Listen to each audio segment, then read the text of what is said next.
You know that feeling of being stuck, like you're pushing a giant rock uphill day in and day out? Well, what if I told you it's not because you're lazy or you're not trying hard enough? It's because the rulebook you're using to run your life, it's just completely out of date. It's time for a serious upgrade.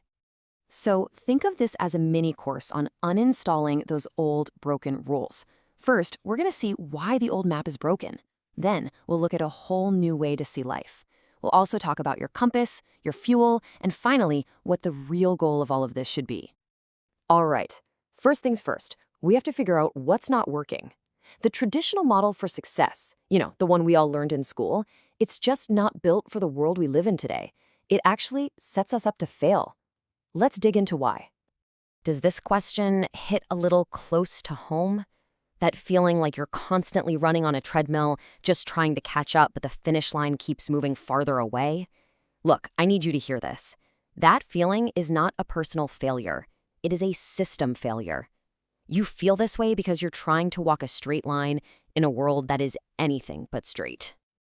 And these right here, these are the symptoms. Chasing that perfect job, trying to force yourself into a rigid morning routine, thinking you can control everything.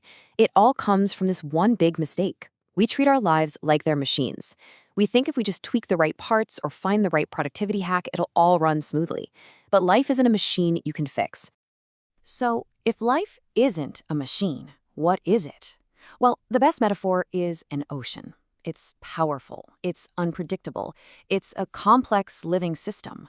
You don't control the ocean, right? No, you learn to surf the waves. And that right there is the huge mindset shift we're aiming for. And you can really see the difference here.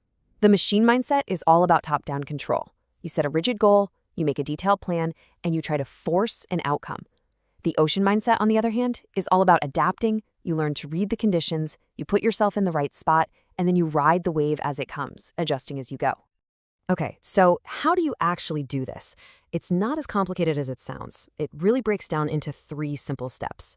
1, read the conditions. Get curious. Ask, what's happening around me? Where's the momentum? 2, position yourself. This is key. Stop chasing every single opportunity. Instead, learn to wait for the right wave for you. And 3, ride dynamically. Be ready to balance, to adjust, and to just flow with what happens. All right, so we've got a new map, the ocean. Now we need a new compass. And this is another huge unlearning moment. We're all told to go out and find our purpose. But honestly, that advice might be the very thing keeping you stuck. It's time to ditch that old compass. Let's think about it. The word purpose is just so heavy, isn't it? It feels like this giant cosmic test that everyone else has the answer to but you. It creates this constant low-grade anxiety that if you haven't found your one grand mission in life, you're somehow failing. It's exhausting. So let's just throw that stressful question out the window. Here is a much, much better one. Ask yourself this instead. I love this question because it flips the whole script. It's not about finding some static thing out there. It's about noticing a pull, a feeling.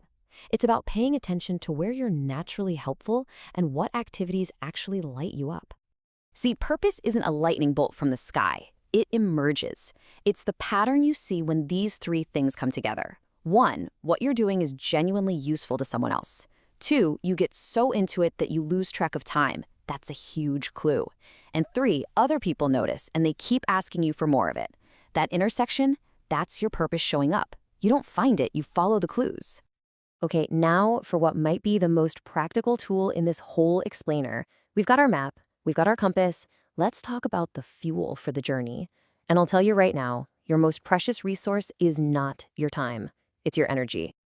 We are all obsessed with time management. But think about it. An hour is just an hour, right? It's a fixed unit. But your energy, it's all over the place. It's lumpy. 1 hour when you're fired up and focused is worth 5 hours when you're exhausted and distracted. You don't really run out of time in a day. You run out of energy. So here's your action plan. It's called the energy audit, and it's a game changer. Step 1, for just 1 week, track your energy. Every 2 hours, just note down energized, drained, or neutral. That's it. Step 2, become a detective.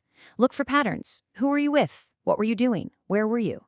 Step 3, create a simple energy balance sheet.